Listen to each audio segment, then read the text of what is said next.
Hello everyone, biology में chapter number 16 चल रहा है। इसमें आज का हमारा टॉपिक है direct methods of gene transfer. अब तक हमने लास्ट वीडियो में हमने जीन ट्रांसफर के बारे में पढ़ लिया था अच्छे से कि वाहक यानी वेक्टर के द्वारा किस तरीके से जीन ट्रांसफर किया जाता है। अब हम बात करेंगे कि बिना वाहक के यानी बिना किसी जैविक कारक के किस प्रकार से जीन का ट्रांसफर किया जा सकता है। यानी कि अगर जीन का ट्रांसफर बिना किसी जैविक कारक के किया जाए, पहले हमने क्या लिया, जीवाणु लिया, वायरस लिया, इसके द्वारा हमने क्या करने की कोशिश करी, जीन ट्रांसफर किया। अब हम बिना किसी जैविक कारक के सीधे ही कोशिका में जीन का ट्रांसफर करेंगे। तो ये जो विधि होती है डायरेक्ट ही जीन स्थानांतरण करने की, उसे हम कहते हैं प्रत्यक्ष जीन स्थानांतरण यानी कि डायरेक्ट जीन स्थानांतरण। जीन स्थानांतरण की प्रत्यक्ष विधियां। जीन स्थानांतरण की वे विधियां जिनमें किसी जैविक कारक की आवश्यकता नहीं होती, अर्थात सीधे ही जीन स्थानांतरण किया जाता है, प्रत्यक्ष जीन स्थानांतरण कहलाता है। ठीक है। अब जो पादप में प्रत्यक्ष जीन स्थानांतरण है उसकी दो विधियां हैं। पादपों में प्रत्यक्ष जीन स्थानांतरण दो विधियों से किया जाता है। पहली विधि है रासायनिक विधि और दूसरी है भौतिक विधि। तो हम पहला पढ़ेंगे रासायनिक विधियां। नाम से पता चल रहा है रासायनिक यानी कि रासायनिक पदार्थों द्वारा होगा ये। ठीक है। इस विधि में कुछ रसायन जैसे कि पॉलीइथाइलिन ग्लाइकोल, जिसे हम शॉर्ट फॉर्म होती है इसकी PEG, polyvinyl alcohol, calcium phosphate आदि रासायनिक पदार्थ पादप जीव द्रव्यकों में DNA के प्रवेश को प्रेरित करते हैं। यानी कि कुछ रासायनिक पदार्थ ऐसे होते हैं जो कि कोशिका में DNA के प्रवेश को प्रेरित यानी कि करने का कार्य करते हैं।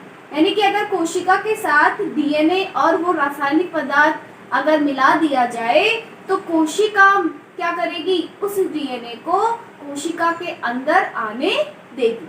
जैसा हमें पता है कोशिका जो होती है पादप कोशिका है, तो उसमें सबसे पहले कोशिका भित्ति होती है। अगर हमें इसका जीन स्थानांतरण करना है तो हमें पहले पादप भित्ति को हटाना होगा, कोशिका भित्ति को, जिसे तभी हम कोशिका को क्या कहेंगे, जीव द्रव्य कहेंगे। अब जो जीव द्रव्य की है उसके आउटर जो मेम्ब्रेन है वो कोशिका झिल्ली है, उसकी सबसे बाहर की ओर वो कोशिका झिल्ली DNA को अंदर आने देती है। किस वजह से, रासायनिक पदार्थों की वजह से।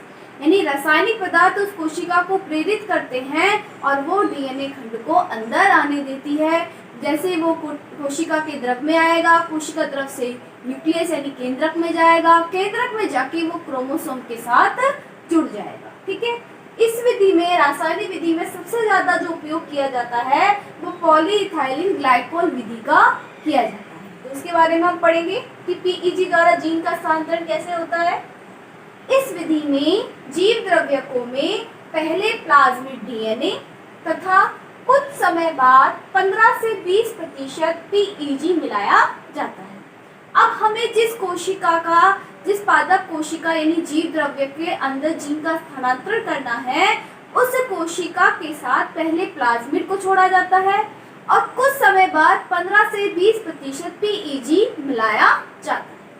जैसे ही उसमें PEG मिलाया जाता है, PEG की यह मात्रा जीव द्रव्यकों में DNA अंतर्ग्रहण को प्रेरित करती है। यानी कि कोशिका यानी जीव द्रव्य जो है उसको प्रेरित करेगी कि वो DNA के खंड को अंदर ग्रहण कर ले। इस प्रकार रूपांतरित जीव द्रव्यकों को चयनित माध्यम पर संवर्धित कर मार्कर जीनों की सहायता से रूपांतरित जीव द्रव्यकों का चयन कर लेते हैं। अब जो हमने DNA का अंतर्ग्रहण करा दिया है, उसके बाद जो जीव द्रव्य कोशिका है उसको जो हमारा चयनित माध्यम है, संवर्धन माध्यम है, उसके अंदर रखा जाएगा। उसके अंदर रखने पर मार्कर जीन जो है, जो DNA जो खंड हमने जोड़ा है, जो DNA का स्थानांतरण हमने करा है, उसको हमने जीनों को क्या किया है, मार्क किया है, यानी कि उनको चिन्हित किया है, जिसकी सहायता से हम उसकी पहचान कर सके कि वो उसके साथ जो जीव द्रव्य की कोशिका है उसके क्रोमोसोम के साथ जुड़े हैं या नहीं जुड़े हैं। तो मार्कर जीन की सहायता से उनका चयन कर लिया जाता है। इस प्रकार जो हमें कोशिका प्राप्त होगी वो पूर्ण तरीके से रूपांतरित प्राप्त होगी। तो पीईजी द्वारा इस प्रकार से जीन का स्थानांतरण किया जाता है। ऐसे ही सारे रासायनिक पदार्थों द्वारा स्थानांतरण किया जाता है। Liposomes, di ethyl amino ethyl DEAE इसका फुल नेम है, डेक्स्ट्रोप्रोटीन आदि के द्वारा भी पादपों व जंतु में जीन स्थानांतरण किया जा सकता है। यानी कि ये रासायनिक विधि में केवल रासायनिक पदार्थ का प्रयोग करके कोशिका को एक्साइट किया जाता है, प्रेरित किया जाता है कि वो डीएनए खंड को अंदर आने दे, और डीएनए खंड अंदर आते ही कोशिका में उपस्थित क्रोमोसोम के साथ जुड़ जाता है। जुड़ने के पश्चात उसको हम संवर्धित माध्यम में रखते हैं, जिससे कि वो रेप्लिकेशन की प्रक्रिया होते रहे, और रेप्लिकेशन की प्रक्रिया के फलस्वरूप हमें जो हमने जीन ट्रांसफर किया है उसकी बहुत सारी प्रतिलिपियां हमें प्राप्त हो जाती है। मार्कर जीन की सहायता से हम उसकी पहचान कर लेते हैं कि वो जो हमने जीन ट्रांसफर किया था वो कोशिका में ट्रांसफर हुआ या नहीं हुआ। ठीक है, तो ये तो रासायनिक विधि थी। एक बार इसको उतार लेंगे।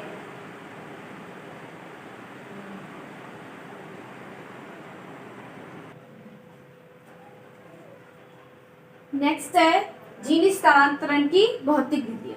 भौतिक विधियों में पहला हम प्रयोग करेंगे जीन गन का, यानी कि जीन गन एक ऐसी गन जिसकी सहायता से क्या किया जाएगा, जीन का स्थानांतरण कोशिका के अंदर किया जाएगा। इस विधि का, इस तकनीक का सर्वप्रथम प्रयोग सन 1987 में क्लीन व साथियों द्वारा प्याज की कोशिकाओं में डीएनए तथा वायरस आरएनए स्थानांतरण हेतु किया गया था। सबसे पहले किसने प्रयोग करा? क्लीन और उसके साथियों ने। किस पे प्रयोग करा? प्याज की कोशिकाओं पर। प्याज की कोशिकाओं पर उन्होंने डीएनए तथा वायरस आरएनए का किसकी सहायता से? जीन गन की सहायता से स्थानांतरण किया। जीन गन को कणिका, बंदूक, शॉट गन, माइक्रो प्रोजेक्टाइल आदि नामों से जाना जाता है। अब बात करते हैं कि जीन गन का प्रयोग किस प्रकार से किया जाता है। तो इस जीन गन में सबसे पहले क्या किया जाता है, वांछित डीएनए खंड जिसका हमें क्या करना है, स्थानांतरण करना है, उस डीएनए खंड को स्वर्ण विलोपित किया जाता है, स्वर्ण अथवा टंगस्टन से। यानी कि दोनों ही पदार्थों से इसको क्या किया जाता है, वांछित डीएनए को विलोपित किया जाता है।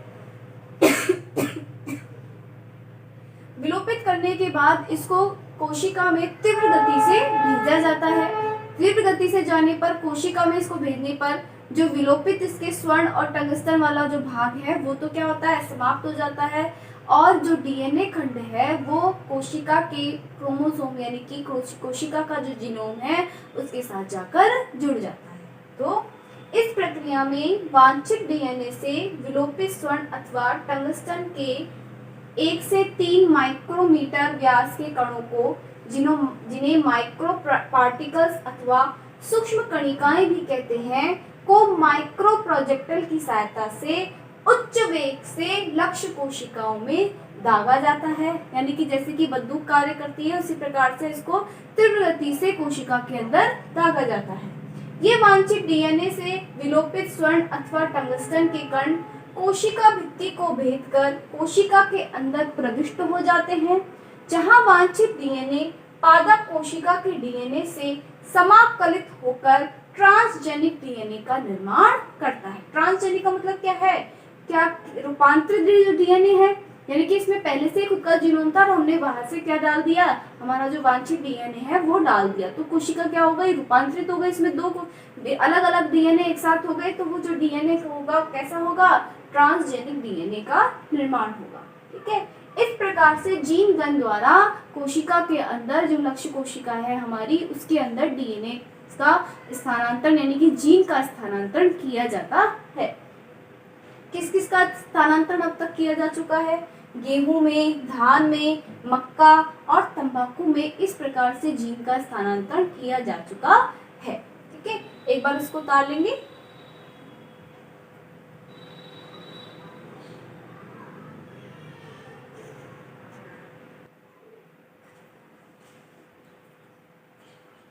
तो जीन गन द्वारा किस तरीके से स्थानांतरण किया जाता है वह डायग्राम के थ्रू समझेंगे हम। जैसे कि हमने ये जीन गन ली, जीन मतलब जिसमें कि हम जीन ट्रांसफर कर रहे हैं, मतलब जीन को जिसके अंदर भरा गया है। ये जीन गन की नाल है जिसमें से होकर वो निकलेगा। नीचे ये जो दिखाई दे रही है डीएनए द्वारा आवृत कण है, यानी कि जो डीएनए के हमने आवरण किया है स्वर्ण यानी सोने की और टंगस्टन की कणों पर, वो आवृत कण है।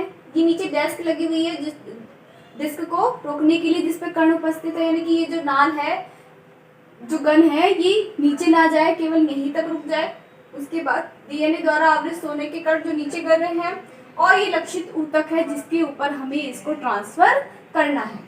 तो जैसे ही गन का प्रयोग हम करके गन को स्टार्ट करेंगे, गन में से तीव्र गति में से डीएनए के खंड जो कि सोने और टंगस्टन की कणों पर आवृत हो रखे हैं, उससे होते हुए ऊतक के ऊपर जाकर गिरेंगे। ऊतक पे जाकर वो कोशिका के अंदर जाएंगे, और वहां पे कोशिका के अंदर जाकर कोशिका के जो डीएनए कोशिका का जो डीएनए है क्रोमोसोम, उस पर जाकर जुड़ जाएंगे और हमें रूपांतरित कोशिका प्राप्त होगी। ठीक है, एक बार डायग्राम को उतार लेंगे।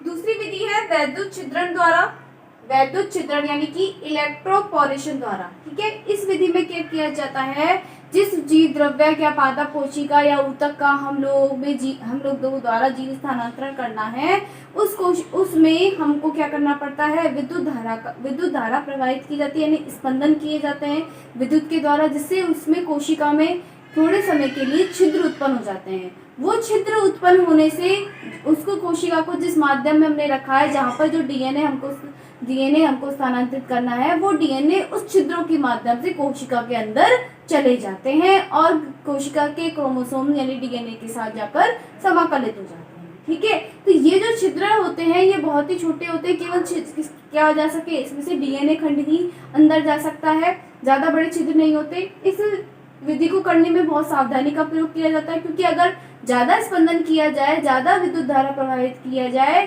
तो छिद्र बड़े हो सकते हैं और कोशिका नष्ट भी हो सकती है। ठीक है, इस विधि में लक्ष्य जीव द्रव्य पादप कोशिका अथवा ऊतकों को उच्च वोल्टता के स्पंदन यानी कि पल्स दिए जाते हैं, जिससे प्लाज्मा कला में क्षणिक अस्थायी छिद्र बन जाते हैं। इन क्षणिक बनने वाले छिद्रों के द्वारा वांछित डीएनए कोशिका में प्रवेश कर जाता है। लक्ष्य कोशिकाओं अथवा ऊतकों को वांछित डीएनए युक्त घोल में रखकर उच्च वोल्टता के स्पंद दिए जाते हैं, जिससे यह डीएनए पहले कोशिका तथा बाद में केंद्रक में प्रवेश कर कोशिका के डीएनए में समाकलित हो जाता है। जैसे कि ये विलयन है, इस विलयन में हमने वांछित कोशिका का डीएनए और उसके अलावा जो कोशिका जिसको हमको ट्रांसफर करना है, उसको रख देते हैं इस विलयन में, और इसको इलेक्ट्रोड के माध्यम से विद्युत स्रोत से जोड़ देते हैं। जोड़ने पर जैसे ही उच्च वोल्टता इसमें प्रभावित की जाती है, प्रवाहित होने पर ये जो कोशिका होगी, इसके अंदर उन कोशिकाओं में छोटे छोटे छिद्र बनने शुरू हो जाएंगे। वो छोटे छिद्र बनते ही जो डीएनए हमने इसमें वांछित डीएनए इस विलयन में डाला हुआ है, वो डीएनए खंड इस कोशिका के अंदर प्रवेश कर जाएगा। कोशिका के अंदर प्रवेश करके पहले कोशिका द्रव में रहेगा, उसके बाद वो न्यूक्लियस में चला जाएगा यानी केंद्रक में चला जाएगा, और केंद्रक में जाकर वो क्रोमोसोम के साथ जुड़ जाएगा। अब जो डीएनए हमको प्राप्त हुआ है, अब जो कोशिका हमको प्राप्त हुई है, वो ट्रांसजेनिक होगी यानी रूपांतरित हो चुकी है, उसमें वो डीएनए खंड जुड़ चुका है। ठीक है, तो आज हमने direct method of gene transfer में रासायनिक विधि पढ़ी, उसके बाद हमने जीन गन विधि पढ़ी, और उसके बाद हमने वैद्युत छिद्रण विधि पढ़ी। अगले वीडियो में हम उसकी दूसरी विधियां पढ़ेंगे। Thank you.